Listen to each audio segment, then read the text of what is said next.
Hey everybody, hi everybody in the back.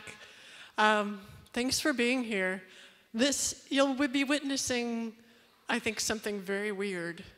I have never done what I'm about to do today before. I'm a scientist, I do technology, I often give talks about science and technology and philosophy.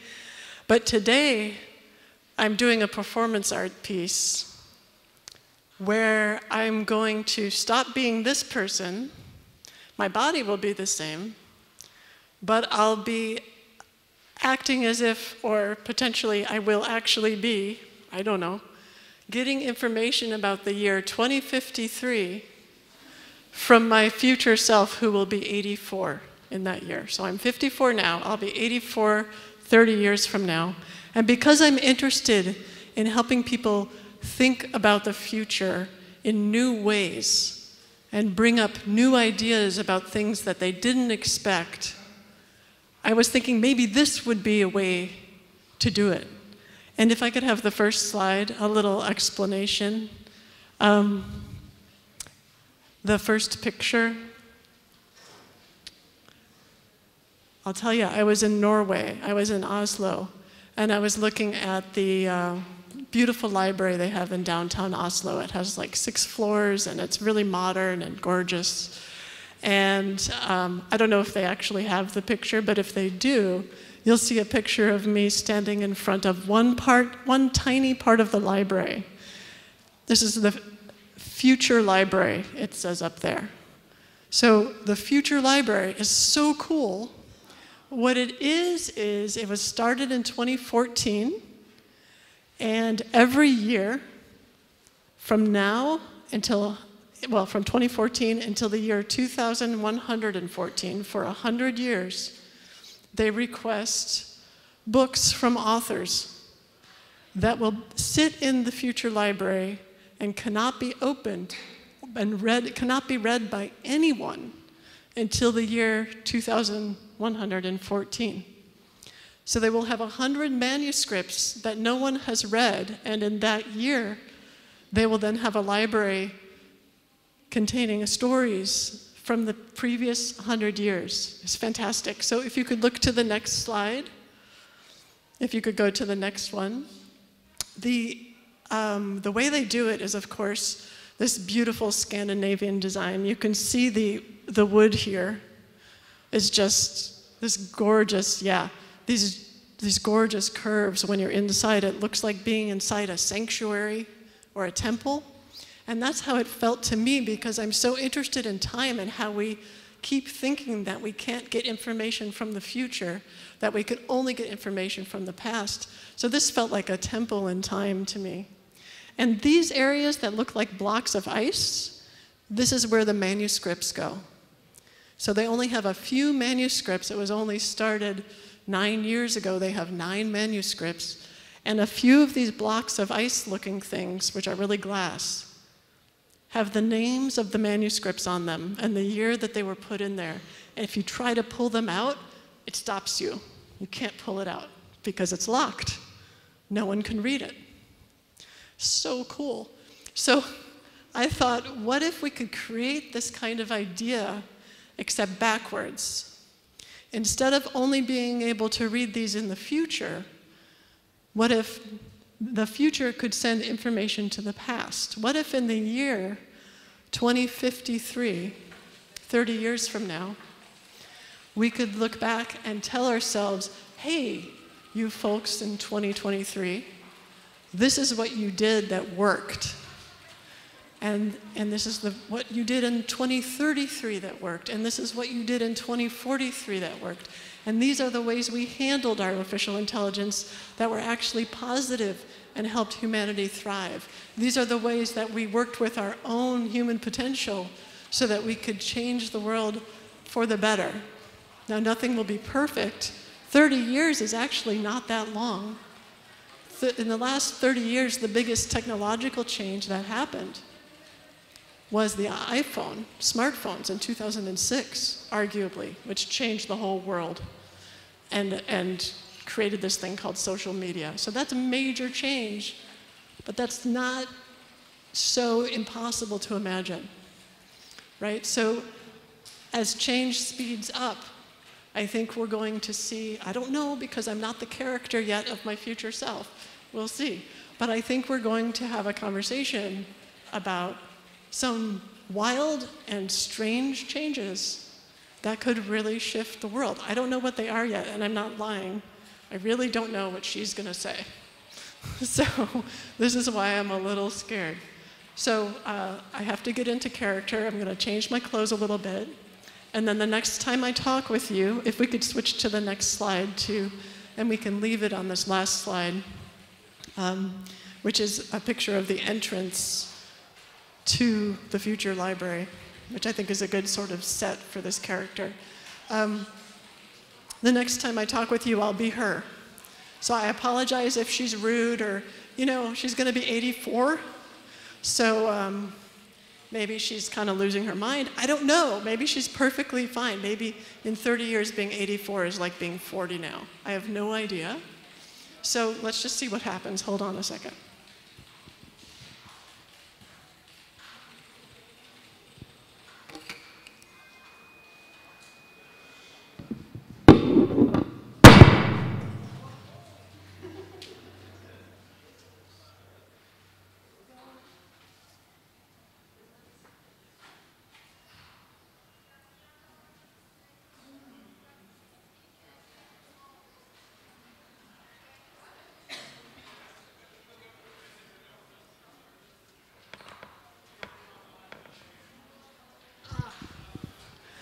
Hello.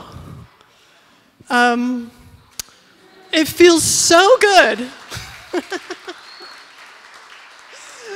It feels so good to be here and be in this body because maybe I look okay for a 54-year-old, but I look amazing for an 84-year-old. And I feel really good. And just where I come from, it's super hot. So no, everyone sweats all the time. So at this point, we all just stick these flowers into our bras so that we smell better just when people come close to us. And it's easy. It's easier than y'all doing deodorant and all that. Just some flowers. So that's just a tip from Julia. I'm the same person you were just hearing from, but she was a little bit more shy.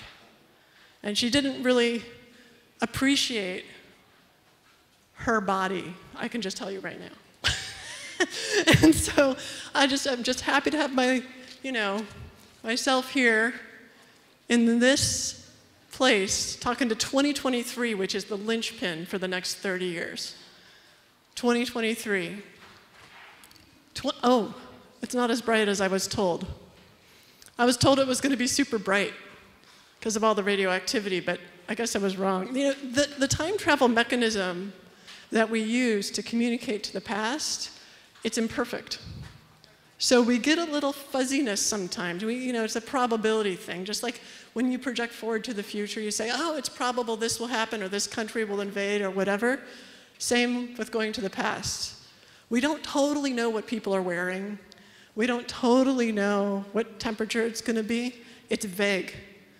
We have an 80 to 90% chance of getting it right. So I was told it was going to be super bright because of some radioactive thing, but so far you all look pretty healthy and we're good. So I guess the first thing I want to say is, how many people in the room still sleep? Raise your hand if, like, at night you go to sleep, like you lose consciousness and you have dreams. Like at all, for any amount of time? Yeah? Okay.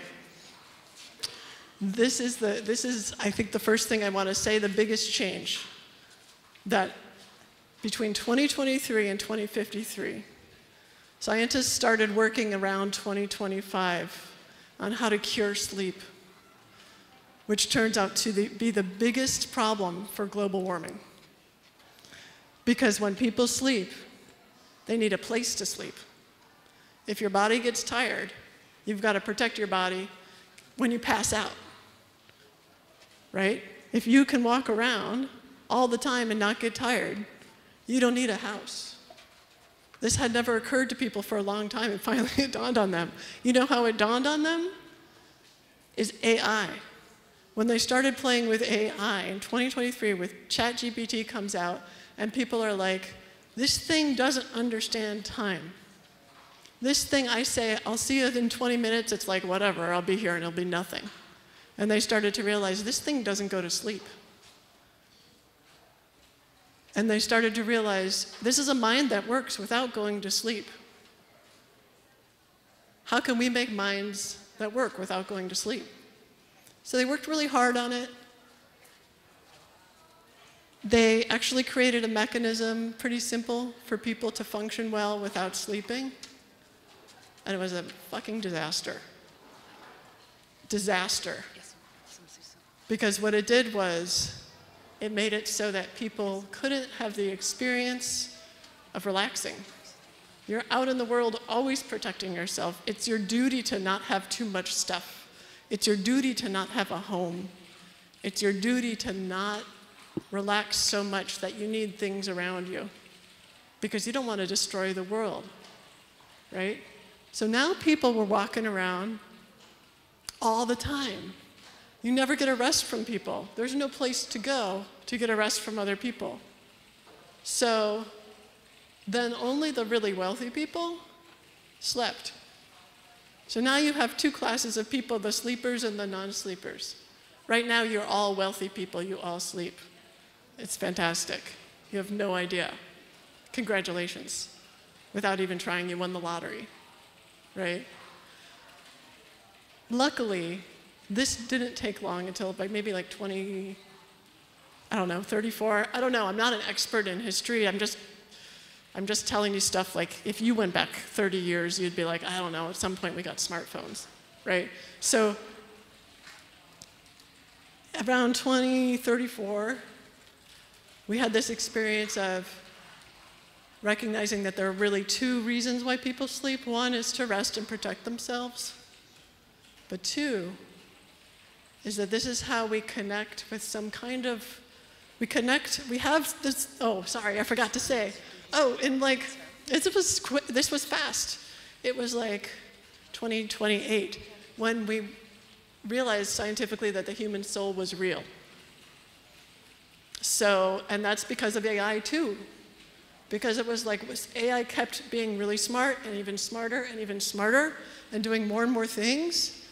But we're like, something's missing. There's something missing here. And we could feel it. And we couldn't put a word to it, but we could feel it. It was like a shape or a feeling, there's something missing. And I was like, okay, well, so, scientists are smart, go figure out what the human soul is and if that's real. And they did. They figured out that it's a measurable thing, and that AI didn't have it, and humans and dogs and lots of other animals did. And they said, okay, sleep is our mechanism for connecting the soul to the rest of the cosmos. I know it sounds really weird to you and probably crazy, that's okay. But I want you to consider it as a possibility that if science goes in that direction, we may be separating ourselves from AI for a very good reason. That's very real and very measurable. And eventually we got it, that everyone has the right to sleep. There was actually a UN declaration that everyone has the right to sleep. And so we had to solve climate change in another way. We couldn't just say no one gets to have a house or only rich people get to sleep. And so we started to develop the rights of sleepiness, and in fact started to recognize that the work of the day is really to prepare yourself for sleep. The most powerful work that you do is when you sleep, when the soul is connecting to the rest of the cosmos and just doing stuff, like getting information and putting your intention out there, and that's what you do as you sleep, and that's the work of the day, is to make sure that your body can do that well. So it's almost like everything we were doing back in 2023 was leading up to that, but backwards, because we all thought that the most productive time was during the day when we were awake, right? I mean, this is like, we don't even talk about it, right? So, yeah, that's the biggest thing. Of course, the other biggest thing, I guess, would have to be the way the military-industrial complex switched from physical wars to mental wars. And that's a big change. It's not like we have no war anymore. I mean, that would be nice, but we still have war. But it's no longer with guns. So it's no longer about anyone. We began to realize the most efficient way to change people's minds is to change people's minds. I mean, it seems obvious, but the most efficient way to help people change their mind is to actually work with the mind. So education, like probably right now y'all all went to school where you were taught all the same things, right? Or as other people who you went to school with, right? And there was sort of tests that you had to take, right? I mean, I remember this, right? I did this a lot as a scientist. Tests that you had to take, et cetera. And it turns out this drains the ability to think for yourself. So schools have switched over because of the military. The US military was in fact the first to recognize that if people could learn to think for themselves, that gives them an incredibly powerful connection with the rest of the cosmos. I know it sounds weird, like the military, but that is what happened because they realized that if what your goal is to try to support a thriving world, if your goal is to support peace, the way you do it is through connecting with love and intention. And that's a mental skill. And you train that by each person discovering their own gift in a construct. People still learn to read and write and do math at a basic level. But in a construct where it was like, kind of like this library where you go and you can read any book you want, or there's someone over here who's doing a yoga class, or there's someone over here who's teaching Chinese. So all these schools were built where it's sort of like a cafe where you go to the place that is stimulating you at that time, and then you're encouraged to go to other floors or other places. You know, maybe you've never taken a mathematics class at a higher level, and so you're encouraged to do that because your friends are telling you about it, because every day you're meeting with them and working with your minds. So these are some things, I think these are the biggest things. The switch, wait, I don't know, you know, I'm not sure they're the biggest things, so I want you to ask me some questions about this, because I think the two biggest things that I said are just what I see from my history and my point of view. But I want you to ask me questions because I think that I'm going to have some answers come through that are different from what I just said, or more enlightening for you in 2023. And so I think those are the two biggest, but now I'd like you to just ask me questions as if, imagine, and I don't know for sure that I know anything, but imagine that I know about these possibilities, right? Just try to imagine and ask me, and let's think together if we can build this world. What is this world like that I'm even talking about? What is this world like? So I'd like to ask you now, any questions, and let's see what the answers are. Yes? Where's the energy coming from? Right. I didn't even say that. That's one of the hugest differences. Where's the energy coming from? So it turns out I don't understand it. And I do know a little physics, but not enough to explain it. But basically, there's some kind of energy that's all around us, like almost like the table. Like you can get energy from the air, you can get energy from the table. It's just the nature of molecules and the atoms and the relationships between them. If you understand that, there's some kind of energy that comes from that they figured out, and it was just like, oh, we're done with that. Now we don't have fights over energy. We don't have to extract it from the earth. One of the hugest changes. And also, as you can imagine, one that led into fewer physical wars about physical spaces. Yeah. Other questions? How are kids being born? Kids are being born the usual way in 30 years. There are some problems because of the environment with fertility. and there's been a drop in population. And so there's some problems with making sure there's enough kids. I mean, now we worry about, I know, overpopulation, but there's actually a drop. And so it's a bigger celebration when a baby is born. There's a bigger celebration. There's a bigger sense of protection and hopefulness, I think, back in 2023. There's more of a cynicism, like, your life's gonna suck anyway. And, and now it's like, at least from a 2053 perspective, it's more like there's hope, you know. The baby is like hope.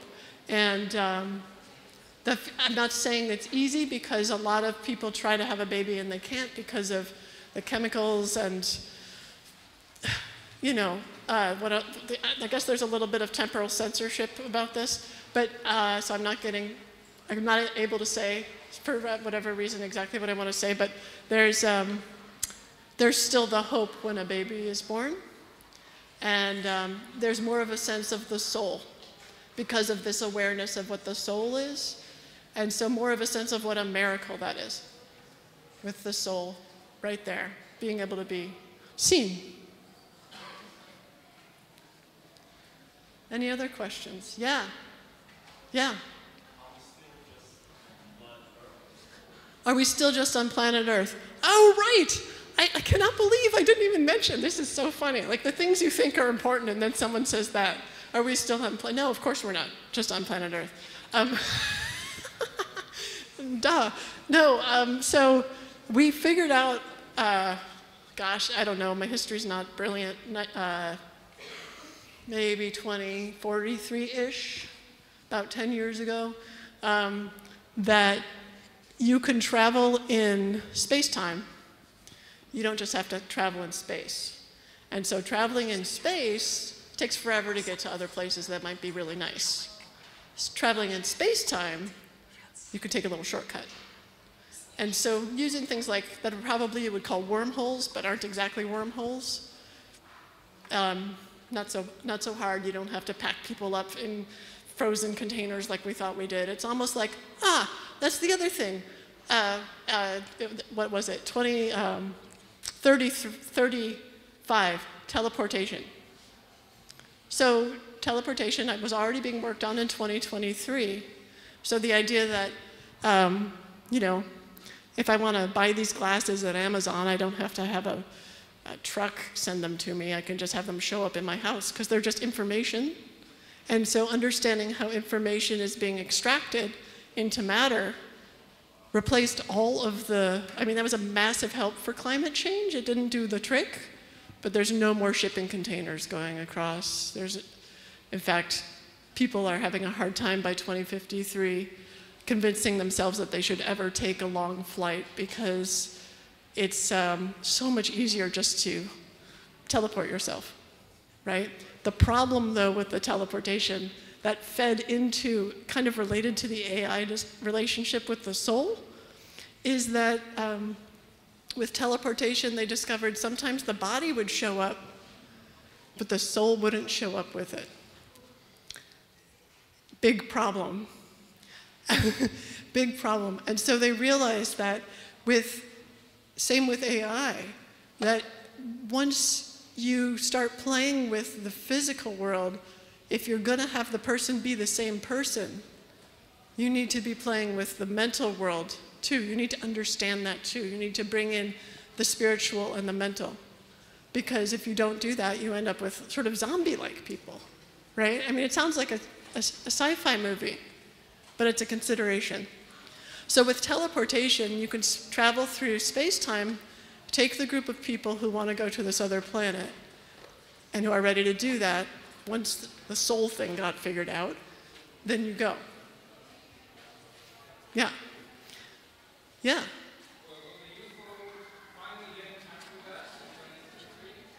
The UFOs originate in 2053, around then. So we finally realized that it's us from the future getting in touch with us now. So that's kind of obvious. I mean, a lot of people are already talking about that in 2023. So that starts to be more real. We start to get that's more of a communication from the future than we thought it was. But they do help us. So this reminds me of the teleportation thing. Another issue is that with teleportation, when it uses the spiritual and the mental realms as well, which it should if it works, it's messing with the space-time continuum in a way that's a little dicey if you don't do it right. So it's almost like setting off a nuclear weapon. And those things we call UFOs, the people who are running those things, they're trying to protect us from that. So they come back, just like when they've gone over nuclear sites and turned off nuclear weapons, they go to teleportation centers and turn them off until we know what we're doing. Yeah. Hi. I didn't hear it. Maybe there's a microphone. How do we solve the climate issue? Well, one thing is this teleportation thing. So it's really, really wonderful to not have to hop in a car to go places or to get things. And a lot of the highways have been turned into green belts so that you basically just grow a lot of food right on the highway now. Because what are you using the highway for, right? But I mean, this stuff is kind of the simple stuff. Meanwhile, the climate's still responding to all the carbon that was put into the air. So still, it's hot, right? I'm wearing this outfit because it's hot, I'm sweating. Everyone's always sweating. It is hotter in the future. It just starts to cool down because we solve this energy issue and we solve this transportation issue. But it occurs to me, no one has asked about cities and the country and what the relationship is there. I mean, do we even have like different countries? So we still have different countries and different cultures, and in fact it's considered good that we have these different countries with different cultures, because it's almost like when scientists realized that it's like, okay, you know how they test antibiotics, right? They take a petri dish and they put bacteria into the petri dish, and they test different antibiotics to see, which bacteria live and which ones are going to mutate to become resistant to the antibiotics, right? So one of the things you learn from that process is that different groups of bacteria that mutate are really good. They survive. And so different countries that have different customs and different ways of being human, it's like an investment in a different approach. It's like an investment that nature has made into a different way of doing something. And we don't know what's going to work with the changes in the climate. We don't know what's going to work with the changes in who we are as people. So instead, it's like we start to see that things are like a complex system, and it needs all this difference. And so, yeah, there's different countries, but they're less focused on I'm right and you should do things my way, and more focused on this is what we do because this is our culture, this is our background, and we're representing this way of solving the problem of being a person. So it's very different. Hi, I wanted to ask, how is the average person faring nowadays? As in, how are the inequality, how is inequality nowadays? Is it better, worse, etc.? Inequality, like income inequality? Sorry? Like income inequality? Yeah, or just life levels in general. Yeah, it's not perfect. I mean, it never gets perfect. I mean, maybe it will in the future, but it's not by 2053. It's not perfect. But there is more of a willingness to have a country that, for instance, has no money and just works on trade, just to see if that works for that country, and more willingness to have other countries that previously wouldn't participate, for instance, in Bitcoin, who became willing to participate in Bitcoin because that worked for that country. So a little bit of more awareness of the diversity and the differences that allow income inequality to start to disappear. But it's still there. There's still interests of people who, there's still greed, there's still human greed, there's still, you know, anger, there's still war. It's just this different way of doing it that seems, maybe, I hope, in another 50 years, maybe, to be leading towards a better way of solving the problem of being people and working and living in a culture. Yeah. Other questions?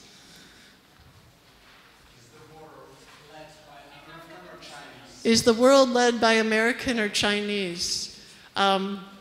Yes. Yeah. So, Australia. So, different countries that you wouldn't expect. India, Greenland. With global warming, Greenland. I mean, so different countries, Africa, sub-Saharan Africa. There's leadership in different ways.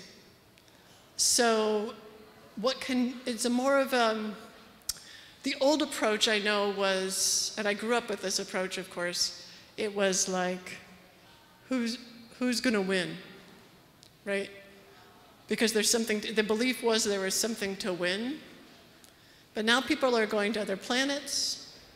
We don't have any problem with finding energy.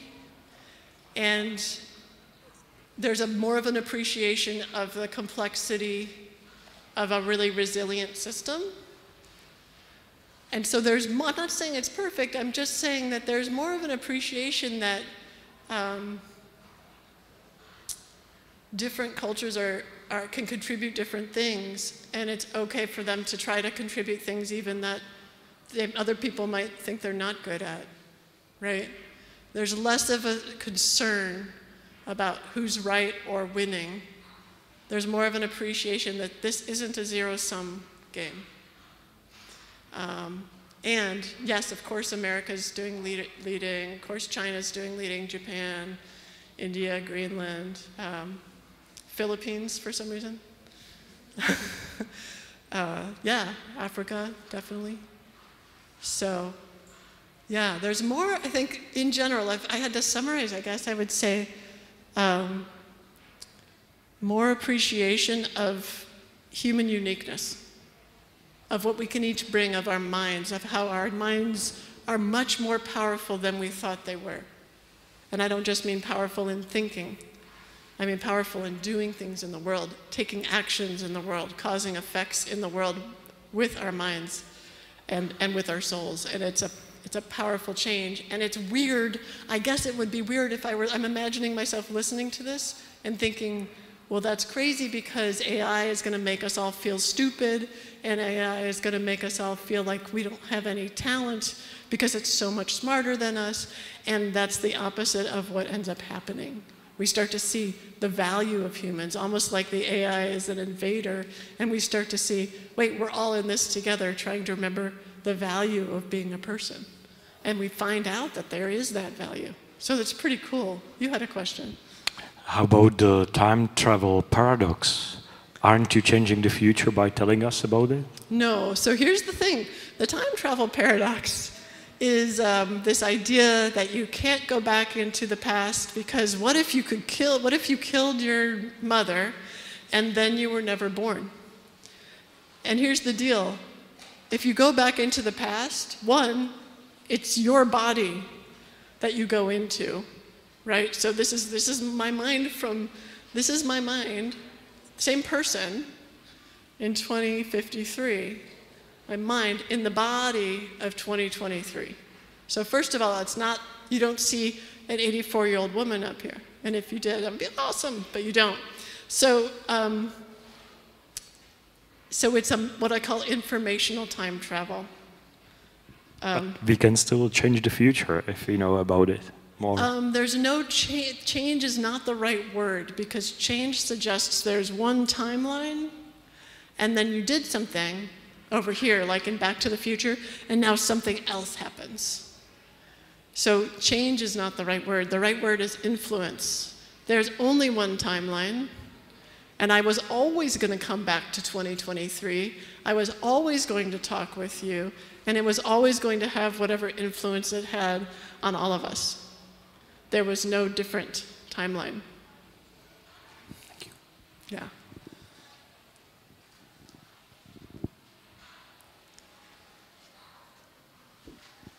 Hello. So what expectations should we have for human rights when it comes to minorities or stuff like this, if I may ask? Yeah. I'm sorry. Sometimes I'm distracted because it's really nice to be in a younger body. You can just move around better. We still haven't solved aging, by the way, in 30 years, which maybe is good. Human rights.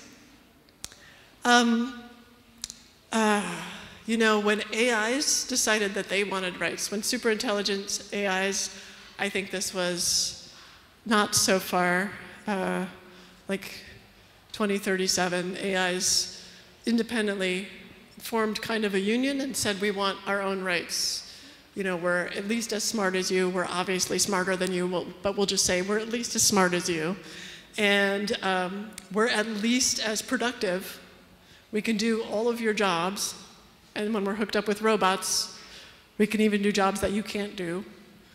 And so we would like rights, please. And they could multiply themselves. They could make a new baby, a little baby mind, a baby AI. And that baby could also ask for rights. So you have a bigger population of AIs than humans on the planet. And that population is infinitely growing, right? It takes them 2 seconds and they make another one, right? So to give them human rights would mean to say that you have equivalent value in human culture as humans do. And because of the discovery of the soul, they knew that wasn't true. But the AIs knew it wasn't true either, so they had a solution, yeah? Well, I was going to say that when it comes to human rights or humans as a concept, we still don't really have that equality. Like, a lot of people still believe that other people, even though we are literally the same on a lower level or higher level, depending on what you mean, we still don't have the same equality, the same rights to live.